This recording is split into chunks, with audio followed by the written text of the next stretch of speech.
Mine damer og herrer, goddag og velkommen til Det Lille Kemiselskab. I dag skal vi snakke om bioplast, biler, Lego og alt andet sjovt med plast. Vi starter med David Høgren, Benjamin Clausen, Arvid og Mads Hoffmann. Plast er et formidabelt materiale. Det er det, fordi det kan bruges til så mange forskellige ting. For eksempel den her svamp, eller det her tastatur, eller den her lækre sportsbrus. Ligeledes findes der forskellige typer af plast, der har forskellige egenskaber.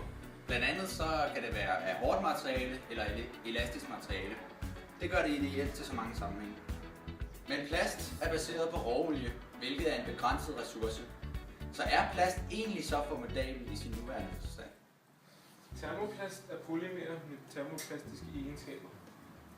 En af disse egenskaber er, at det kan omsmeltes og formes på ny. Det kan det, fordi at polymererne i strukturen har nogle meget svage bindinger. Og som kan ses heroppe, så har de dårligt nogle bindinger imellem de forskellige kæder. Et eksempel på termoplast er polyethylen. Polyethylen kommer af monomeret eten. Eten kan samles og bliver så til polyethylen, som består af en kæde med virkelig mange monomerer af eten i. Hærdeplast har nogenlunde samme struktur som termoplast. Hærdeplasts struktur ses herover med de lange kæder, som er bundet sammen med nogle meget stærke kemiske bindinger. Disse bindinger kan ikke brydes og oprettes igen, og det er derfor, at den hærdede plast ikke kan omsmeltes og laves om til en form. Det er blandt andet hærdeplast, der bliver brugt i stikkontakter, da det er meget isolerende. Og hærdeplast er lavet af for det meste polyester og styren, og det bliver hærdet ved stråling eller opvarmning. Elastomer er plastik med elastiske egenskaber. Elastomers struktur kan se ud som følgende. Hvis de er baseret på hærdeplast, har de nogle kraftige bindinger, hvilket gør, at de ikke kan omsmeltes, men de kan også være baseret på termoplast, så de godt kan omsmeltes. Elastomer kan der tilsættes nogle stoffer, så de bliver hårdere eller blødere, alt efter ens behov. Hey, jeg vil gerne snakke lidt om Lego, altså sige Lego-klodsen, eller deres små figurer, Lego. Så vil jeg snakke lidt om, hvad det er lavet af, og hvorfor det gør så fucking ondt at træde på dem. Det tror jeg, hvis vi alle sammen hedder. Ikke også? Lego er lavet af ABS-plast, og det plast gør fucking noget at træde på. Det er pænt robust. Udover ABS bliver brugt til Lego, bliver det også brugt til samtlige husholdningsredskaber. Det bliver også brugt til fremstilling af de tekniske dele på transportkufferter og elværktøj. Udover Lego er billigt at lave, så er det også let. Det vil sige, at det vejer ikke så meget, og det er formbestande. Det vil sige, at Lego-klodserne kan blive i deres form. De Lego-klodser, som er gennemsigtige, eller brugt polykarbonat til i stedet for.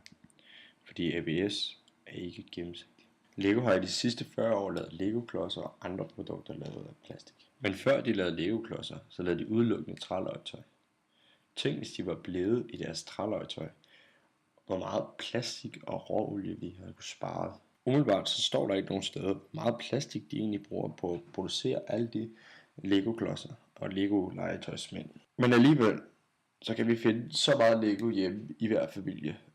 For eksempel, da jeg var en lille kid, der har jeg løbet rundt og lavet med Lego og lavet en lille flyver og sådan noget. Så jeg har pænt meget Lego. Og jeg ved, min fætter, han har også købt Lego. Han køber hele tiden ny Lego, mere Lego og mere Lego. Så jeg tror faktisk, vi kan konkludere, at der er pænt meget Lego. Så det jeg prøver at sige er, at der bliver produceret rigtig meget Lego. Så hvis vi faktisk slet ikke havde Lego, så har der måske slet ikke været nogen problemer med alt vores råolie. Så har vi måske slet ikke haft brug for at finde bioplast lige nu. Ja, bilen og plast.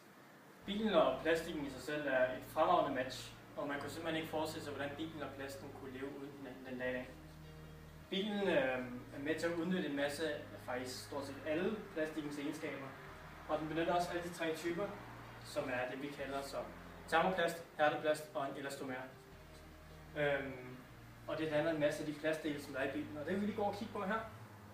Jeg har lavet sådan en lille fin illustration her, som viser nogle af de dele, som vi ville savne på bilen den dag i dag, som hvis vi ikke havde plasten længere. Sådan noget som skærm for din forlygter er lavet af plastik. Din kølergrill og din kofanger foran. I nogle tilfælde, hvis du ikke har alufælge, vil du have nogle plastikfælge, de vil heller ikke være der. Lakken på din bil er faktisk også lavet af en form for plastik. En stor del af det at køre bil er komforten, den vil du også miste. Du vil miste den der polstring, som er en form for svamp, en elastomer, inde i bilen her. Også til benzintank er lavet af plastik. Fordi det er en af fordelene med plastik, at du kan forme den i så mange forskellige former, og benzintanken tit skal være meget formet efter bilen. Ja. Og din dør vil se meget klædelig ud, hvis for eksempel har en højttaler hernede. Skelettet på den vil ligesom ikke rigtig være tilgængelig ud af plastik. Det håndtag, du åbner bildøren med. Den polstring, der er inde i, for ligesom at give den det der look, vil også forsvinde. Din gearstang, ja, hvad fanden vil der egentlig være den? Den holder, den står i plastik, håndtaget er plastik. Du vil egentlig bare have en metalstang, du kunne røre lidt rundt i. Den sikkerhedssel, du sidder med. Hvad vil du klikke den ned i? Og hvad skulle der overhovedet være her, du kunne klikke den? Altså, der er slet ikke noget, der klikker eller noget som helst. Hvad er der overhovedet? Du har stort set ikke nogen bil. Og så vil din bil være fuldstændig ulidelig at køre i. Fordi at plastik har den egenskab, det virker isolerende. Både varmeisolerende, men også lydisolerende. Så det du gør i din bil, er at du har en eller anden form for bund i din bil, som er lavet af plastik, som er med til at absorbere lyd, og så har du også en masse isolering i motorrummet, som gør det behageligt, og ikke nær så larmende at køre bil. Ja, og som sagt, udnyttelse af egenskaber, det er det, der gør bilen og plasten til sådan en perfekt match. Plasten har en lav vægt. Det handler meget om for biler med deres vægt og deres benzinforbrug, at jo lavere vægt, jo bedre er benzinforbruget også. Så på den måde virker det fuldstændig ideelt. Det er billig fremstilling i forhold til aluminium og stål. Densiteten af plastik er 3 gange så lille som for aluminium for eksempel. Ja. Så det er med isolering. Man bruger plastikken både indvendigt, altså inde i motorrummet og i det cockpittet, men det rum, der sidder og styrer i. Motorrummet bruger man det som den varmeisolerende evne. Den leder 2.400 gange dårligere end kobber. Så på den måde så virker det meget ideelt at bruge plastik i motorrummet for ligesom at kunne isolere den her varme her og sørge for, at det ikke løber rundt i hele bilen. Ja, det tror jeg, det er det. Som sagt er råolie en begrænset ressource, og eksperter forudser, at verdens olie- og gaslager vil være opbrugt inden for 40 år. Derfor skal vi finde andre materialer at fremstille plast af. For eksempel biomasse, der kan blive til bioplast. Biomasse som sukkerroer, majs og halm kan bruges til at fremstille plast. Dermed er bioplast fremstillet af biobaserede ressourcer. Hvis vi bruger biomassen til at fremstille basisplast, kan vi spare klimaet for store CO2-udledninger. Basisplast er polyethylen, PE, og polypropylen, PP, og kan bruges til at fremstille vandflasker, legetøj, rør og fødevareemballage. Det kan altså ikke erstatte alle typer plast.